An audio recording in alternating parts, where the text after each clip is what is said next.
Tous, d'un même cœur, étaient assidus à la prière, avec des femmes, avec Marie, la mère de Jésus, et avec ses frères. Quand arriva le jour de la Pentecôte, au terme des 50 jours, ils se trouvaient réunis tous ensemble. Soudain, un bruit survint du ciel comme un violent coup de vent. La maison où ils étaient assis en fut remplie tout entière.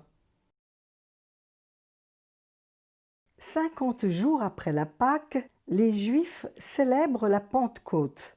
C'est une grande fête de remerciements et de louanges à Dieu qui rassemble des croyants de tous les pays aux alentours.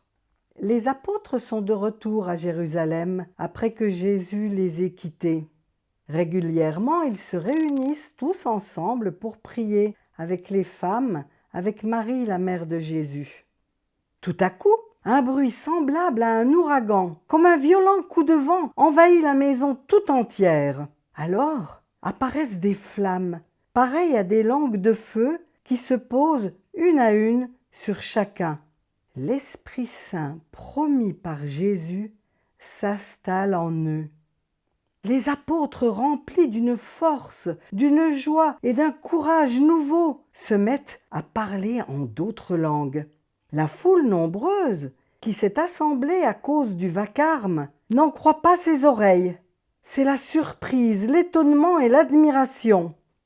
Comment se fait-il que chacun de nous les entende dans sa propre langue maternelle?